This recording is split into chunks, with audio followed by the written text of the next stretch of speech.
Bonjour عاشر معكم مدام مها je suis à la page 17 et 18 نحن بالصفحة 17 و 18 expression écrite في التعبير الكتابي ومن بعدها بال18 عندي البروجي المشروع. L'expression écrite ou l'exercice B بيقول maintenant c'est à vous, vous débutez votre blog personnel en parlant de votre routine quotidienne. Indiquez si vous gérez bien votre temps. En cas d'obstacle affronté, citez-les. عم بيقول بالموضوع هلأ صار دورك إلك أنت رح تبدأ هلأ تعمل مدونتك الشخصية أو موقعك على الإنترنت، صفحتك على الإنترنت، واحكي فيها عن حياتك اليومية، وقول إذا كنت عم بتدير وقتك منيح. طبعا هي محصلة الدرس كله، إدارة الوقت، gérer le temps، ولي ديفي دو كوتيديان، تحديات اليومية. في حال في عقبات واجهتك اذكرها. رح أنا أعطي موضوعي، طبعا أنتوا بتستلهموا منه وبتكتبوا لحالكم، وهذا طبعا هو عنوان السيت الموقع على النت اللي هو www.routinequotidienne.com بلوج. ما روتين كوتيديان، حياتي اليومية، روتيني اليومي. رح نشوف أنا شو كتبت. Bonjour à tous, je m'appelle Naji, je suis en première année au lycée. Ma routine quotidienne est divisée entre le lycée, la maison et les loisirs. Ma vie est simple, mais je ne sais pas où vont les 24 heures. J'arrive toujours en retard à la maison, au lycée, au rendez-vous, partout. Je souffre de ce manque de temps. J'envie les gens qui ont le temps pour faire ce qu'ils veulent. Un sociologue m'a conseillé de faire une liste des priorités et de consacrer un temps limité à chaque activité. Il m'a conseillé aussi de pratiquer 1 heure de sport tous les matins et d'avoir une alimentation équilibrée. Quel est votre avis? Est-ce que ça réussira? J'espère. صباح الخير للجميع، أنا اسمي ناجي وأنا في السنة الأولى في الثانوي، يعني بالعاشر مثلكم. حياتي اليومية منقسمة بين المدرسة والبيت والتسلية الترفيه. هواياتي يعني حياتي بسيطة، لكن لا أعرف وين عم تروح 24 ساعة في اليوم. بوصل دايما متأخر على البيت، على المدرسة، على مواعيدي في كل مكان، وعم بعاني من نقص هالوقت، هالفقدان الوقت اللي عم بيروح من عندي. ما عندي وقت على طول، وبحسد الناس اللي عندهم وقت اللي حتى يعملوا شو اللي بيريدوا. في عالم اجتماع نصحني إنه أنا أعمل قائمة بالأولويات وأخصص وقت محدد لكل نشاط بقوم فيه. ونصحني كمان إنه أمارس ساعة رياضة وكل يوم الصبح، ويكون تغذيتي متوازنة. رح أتبع هاي بس. شو هو رأيكم؟ هل هذا سينجح؟ هل هذا سينجح؟ J'espère آمل ذلك.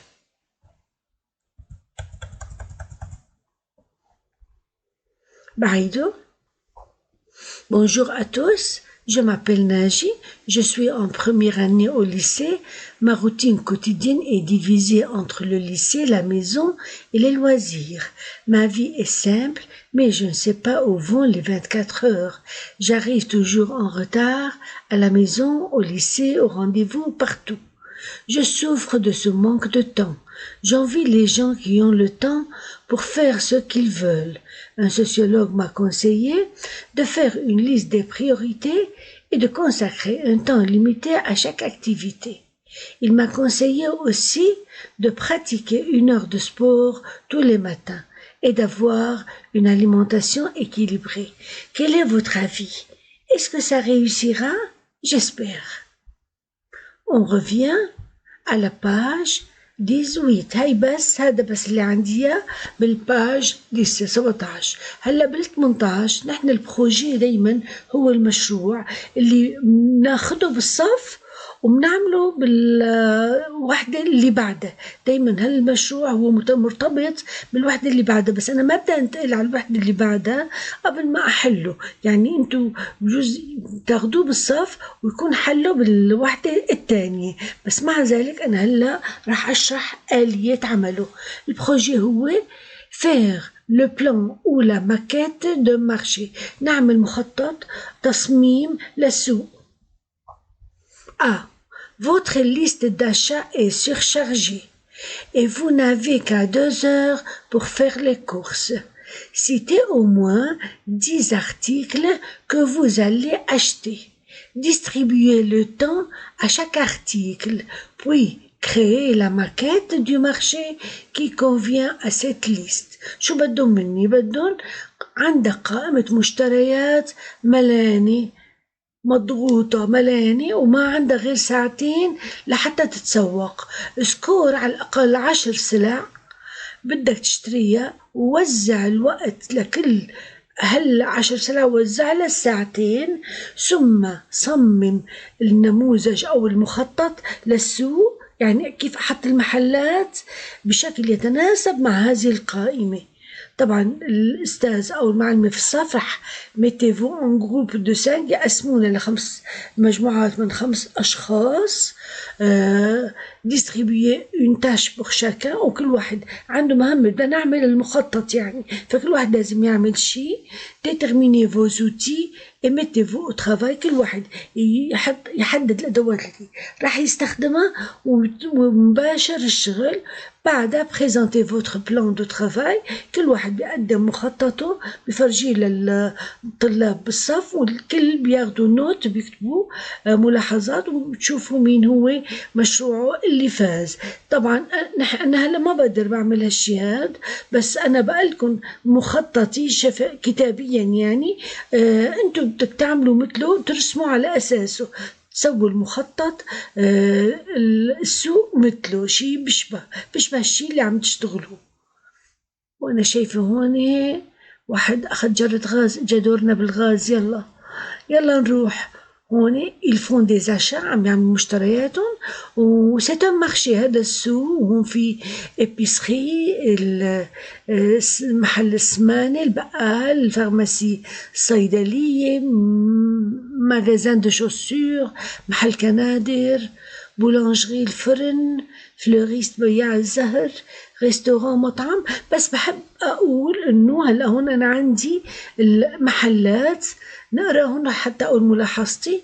بوشغي، دكانة اللحام، بولانجري، الفرن، فلوريست، بياع الزهر، إبيسخي، دكان البقالة يعني، باتيسخي، محل الحلويات المعجنات، ليبراري، المكتبة. وطبعا في بالسوق بنلاقي كتير مثل ما شفنا صيدلية ومحلات كتيرة. نحن بدنا نعمل المخطط شي بيشبه الرسمة هون، لحتى نعرف لما أنا هلا مثلا بدي أقول إنه كيف بدي أروح وكيف بدي أعدي بأي شارع، نعرف نرسم وفق الرسمة، وكل ارتيكل لنشتريها، كل سلعة شو بتاخد وقت لحتى نوصل للمكان. بس الملاحظة اللي كنت بدي أقولها إنه بدنا نفرق بين الدكان وبين البائع. لما بقول بوشغي هي الدكان، بوشي هو شي لبوشي، بنحط شي إذا رايحين عن شخص، أو آلا لما بيكون على الدكان. هون آلا بوشغي شي لبوشي، آلا بولانجري chez le boulanger, chez le fleuriste, au magasin des fleurs, à l'épicerie, chez l'épicier, à la pâtisserie, le pâtissier, chez le pâtissier, à la librairie, chez le libraire. فأنا دايما اسم الشخص شيء، وبيكون كتابته تختلف شوي في النهاية عن المحل. هالشغلات لازم انتبه لها وانا عم بعمل مخططي، وانا عم بصمم المخطط. نشوف انا الشيء اللي كتبته، هذا الكونسيني النص، وهذا هو Projet. Regardez mes amis, on a 2 heures seulement pour faire les courses. Notre liste contient 10 articles et ce sont 5 tranches de veau et un poulet, une baguette et des croissants, un gâteau pour 5 personnes et une tarte aux pommes, un dictionnaire, un bouquet de fleurs, des conserves et du sucre. Donc, on fait le plan suivant. شوفوا يا أصدقائي عنا ساعتين فقط لشراء مشترياتنا. قائمتنا تحتوي على 10 مواد وهي 5 شرائح قطع من لحم العجل وفروج. une baguette صمنة فرنسية. بتعرفوا فرنسا بتشتهر بالباجيت، هو الصمن الطويل الفرنسي وطبعا صمنهم كتير طيب. دي كرواسون قالب جاتو ل5 أشخاص وفطيرة بالتفاح، قاموس، باقة زهر، معلبات وسكر. طبعا تعرفوا كل واحدة من وين بتنشرى. أكيد ما راح أشتري باقة الزهر أشتريها من عند اللحام، أكيد. فأنا بدي أصمم المحلات تتناسب مع المواد اللي راح أشتريها. La première boutique au plan sera la boucherie pour acheter la viande et le poulet et on lui consacre 30 minutes. À côté de la boucherie, on trouvera la boulangerie pour la baguette et les croissants. Ces articles nécessitent 30 minutes aussi. Devant la boulangerie, il y aura la pâtisserie pour le gâteau et la tarte. Le temps consacré est 15 minutes. On marche tout droit pour arriver à la librairie et acheter le dictionnaire en 15 minutes. On tourne à gauche et le fleuriste sera devant nous pour acheter le bouquet de fleurs et ça en 15 minutes. Enfin, en 15 minutes, on tourne à droite et l'épicerie sera au coin de la rue pour les conserves et le sucre. أنا هذا مخططي. حبيتوا تعملوا مثله، حبيتوا تنوروا فيه وتعملوا على كيفكم. أول دكان في المخطط سيكون دكان اللحام لشراء اللحم والفروج، وخصصنا له 30 دقيقة تنوصل له. إلى جانب اللحام راح نشوف الفرن لحتى نشتري الباجيت ونشتري الكرواسون، الصمنة والكرواسون. هالمواد بتتطلب شراء 30 دقيقة كمان، صاروا ساعة، بقي لي ساعة، قسمتها ل4 أرباع. أمام الفرن راح يكون المعجنات لشراء الجاتو والتارت، والوقت المخصص 15 دقيقة. نمشي بشكل مستقيم دغري، يعني تدغوى يعني دغري، لكي نصل إلى المكتبة ونشتري القاموس في 15 دقيقة. ثم نلف على اليسار وبياع الزهر بيكون أمامنا لكي نشتري منه باقة الأزهار كمان ب15 دقيقة. أخيرا في 15 دقيقة بنلف على اليمين والسمان راح يكون على زاوية الشارع لحتى نشتري المعلبات والسكر. أنا هذا مخططي، ما رسمته، بس أنتوا ارسموا على كيفكم. بعيد قراءة البروجي. Regardez mes amis, on a 2 heures seulement pour faire les courses. Notre liste contient 10 articles et ce sont 5 tranches de veau et un poulet, une baguette et des croissants, un gâteau pour 5 personnes et une tarte aux pommes, un dictionnaire, un bouquet de fleurs, des conserves et du sucre. Donc, on fait le plan suivant. La première boutique au plan sera la boucherie pour acheter la viande et le poulet et on lui consacre 30 minutes. À côté de la boucherie, on trouvera la boulangerie pour la baguette et les croissants. Ces articles nécessitent 30 minutes aussi. Devant la boulangerie, il y aura la pâtisserie pour le gâteau et la tarte. Le temps consacré est 15 minutes. On marche tout droit pour arriver à la librairie et acheter le dictionnaire en 15 minutes. on tourne à gauche et le fleuriste sera devant nous pour acheter le bouquet de fleurs et ça en 15 minutes.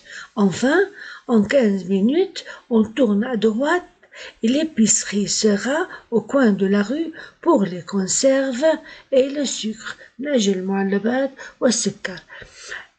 هذا راح نشوفه في اليونيتي 2 المكان الأمكنة توزيع الأمكنة وكيفية الوصول إليها الطرقات يعني وكيف نوصل للأماكن عملنا سلف بس راح نلاقيه بعدين بالوحدة الثانية جي فيني لا باج 18 ووصلنا على الإكزرسيس كانت معكم مدام بالكم au revoir et à la prochaine fois باي باي